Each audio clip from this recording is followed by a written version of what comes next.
Bienvenue sur Africa 24 pour cette nouvelle édition du Non-Stop Info. Voici les titres de l'actualité.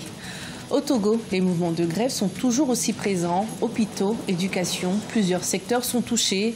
Conséquence, les activités publiques tournent au ralenti. En République démocratique du Congo, le gouvernement entend lutter contre la concurrence déloyale qui affecte considérablement les industries locales. Pour ce faire, les autorités envisagent d'interdire l'importation de certains produits, notamment les matériaux de construction. Et puis au Rwanda, l'équipe Rayon Sport a fait un match nul avec le Mamelodi Sundowns d'Afrique du Sud durant la rencontre allée de la Ligue des champions de la CAF. Les deux équipes devront se départager lors du match retour le 18 mars prochain. Mais tout d'abord, les enseignants-chercheurs de l'université Abdou Moumouni de Niamey, la principale du Niger, ont démarré une grève illimitée depuis ce mardi 6 mars 2018. À l'appel de leur syndicat, ces derniers protestent entre autres contre la série d'agressions physiques dont ils ont été victimes au sein de l'établissement. Plus d'explications dans ce reportage de notre correspondant Sadou Alizé Mouktar. L'année académique 2017-2018 perturbée à l'université Abdou Moumouni de Niamey. En cause, une grève illimitée qu'observent depuis le 17 février 2018 les enseignants-chercheurs. Ils protestent contre l'agression d'un de leurs camarades par la CASO, la Commission des affaires sociales et de l'ordre, une structure estudiantine qui fait office de police sur le campus universitaire. Aussi, le syndicat national des enseignants-chercheurs exige notamment la dissolution de cette structure estudiantine qu'il qualifie de milice aux pratiques mafieuses, l'identification et l'exclusion immédiate et définitive de l'université Abdou Moumouni, des étudiants identifiés comme responsables de l'agression du 7 février 2018. On est dans un état de droit quand même. La sécurité, c'est un droit constitutionnel.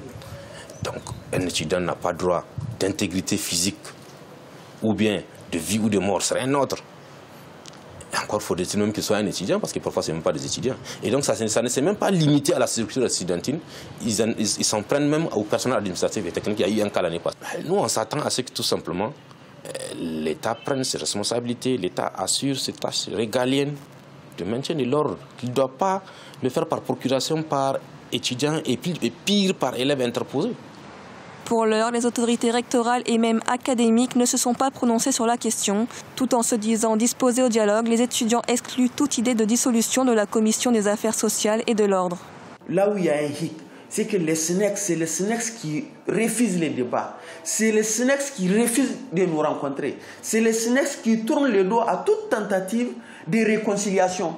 On est allé mieux jusqu'à écrire une lettre au SNEX pour leur dire que nous nous excusons. Nous nous excusons, ce n'est pas parce que nous avons totalement tort. Saisi par l'Union des scolaires nigériens, le tribunal de grande instance hors classe de Niamey donnera son verdict le mardi 13 mars 2018. En attendant cette décision de justice qui viendra peut-être clore cette affaire, les cours sont bloqués dans les différentes facultés de l'université de Niamey. C'était un sujet commenté par Solène Duplessis. Grogne sociale également au Togo. Le Front social multiplie les mouvements de grève avec des revendications principalement d'ordre financier. Une situation qui dure depuis plusieurs mois et face à laquelle le gouvernement reste silencieux. Le point dans ce reportage de notre correspondante Emefa Kofi. Au Togo, que ce soit dans la santé, l'éducation ou l'administration publique, les activités tournent au ralenti. Dans l'enseignement public, les enseignants ne dispensent plus de cours de façon régulière depuis octobre 2017. Au niveau de la santé, les grèves ont également repris et cette fois, avec l'appui de la centrale syndicale Synergie des travailleurs du Togo, qui regroupe selon ses responsables tous les corps de l'administration publique du pays. Elle observe une nouvelle grève du 7 au 9 mars sur l'ensemble du territoire, une situation que semble minimiser le gouvernement togolais.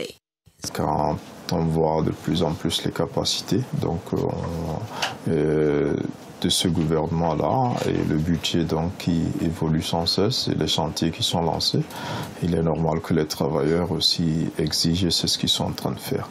Mais en même temps, il y a des exigences budgétaires aussi, des contraintes budgétaires qui ont souvent été évoquées par le gouvernement qui veut faire les choses progressivement. Entre autres revendications sociales, la revalorisation de la valeur indiciaire, l'instauration de l'indemnité de départ à la retraite au niveau de la Synergie des travailleurs du Togo, l'ouverture des négociations sur la fixation du taux correspondant aux primes et indemnités et de sa date d'effet au niveau de l'éducation. Aujourd'hui, le pays est financièrement sur les rotules. Si vous voyez aujourd'hui, le Togo est sur tous les marchés financiers. Il y a quelques mois, ils ont demandé 60 milliards sur le marché d'obligations de l'UMOA. Ajouté à la crise sociale, il y a également les revendications politiques qui ont fait qu'aujourd'hui, personne ne veut plus commercer avec le Togo parce que les activités sont au ralenti. Le gouvernement togolais même a dit que chaque jour de manifestation fait perdre près de 2 milliards de francs CFA.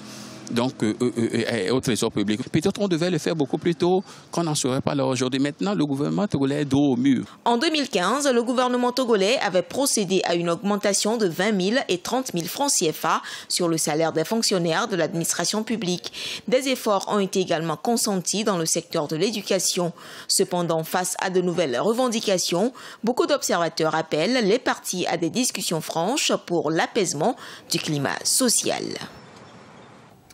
En République démocratique du Congo, une dizaine de mouvements politiques ont appelé à une journée ville morte ce vendredi 9 mars afin de protester contre la mort des militants tués durant les marches organisées par le comité laïque de coordination afin de réclamer le départ du président Kabila. Depuis 2017, 3 marches pacifiques ont été organisées dans le pays avec un triste bilan de 17 morts d'après les déclarations de l'Église catholique et de la MONUSCO.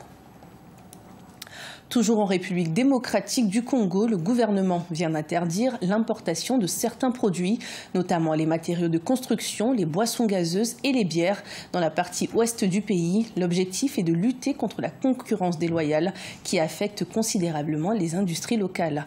Le point sur la situation avec notre correspondant Jacques Amboka. Interdiction d'importation en République démocratique du Congo de certains produits, notamment les matériaux de construction. Une décision prise par le ministre d'État en charge du commerce extérieur, Jean-Lucien Boussa. 5 décrets ont été signés et rendus publics le 5 mars 2018. L'objectif étant de lutter contre la concurrence déloyale favorisée par les importations frauduleuses qui mettent à mal les industries locales. Nous avons donc pris des mesures de restriction du ciment gris, du barre de fer, du clinker, du sucre brun, dans la partie ouest de la République démocratique du Congo. Et de deux, nous avons aussi restreint les importations des bières et boissons gazeuses pour l'ensemble du territoire national, sauf pour les pays avec lesquels nous avons des accords bilatéraux, comme la Zambie.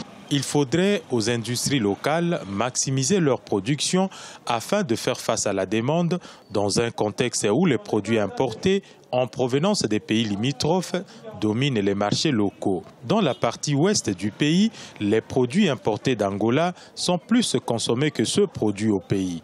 Les mesures prises n'affectent cependant pas les commerces extérieurs faits dans le respect de la loi. Nous sommes restés ouverts au commerce international. Il s'agit des mesures qui sont reconnues à un État lorsque ces branches de production sont en difficulté. Nous considérons que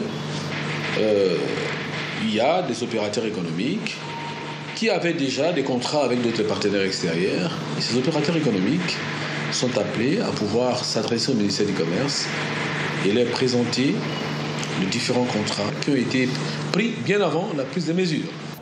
Dans cette série de mesures annoncées, certains produits sont ainsi subordonnés à l'autorisation préalable à l'exportation.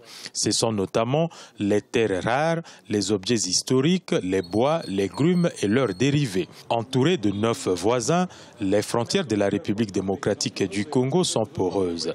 Il faudrait, selon les observateurs, plus de moyens financiers et humains pour assurer un contrôle efficient pouvant accompagner ces mesures prises.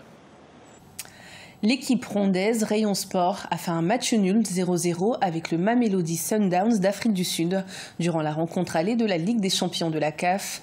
Les deux équipes devront maintenant se départager lors du match retour le 18 mars 2018 en Afrique du Sud. Reportage de notre correspondant au Rwanda, Frater Dakiaï Senga. Le club rwandais Rayon Sport a affronté ce 7 mars 2018 à Kigali l'équipe sud-africaine Mamelodi Sundowns. Les deux équipes ont fait match nul lors du premier tour de la Ligue des champions de la Confédération africaine de football. Selon les commentateurs, le match a été équilibré sur tous les aspects du jeu. Yeah, a good game, open game, the way I expected.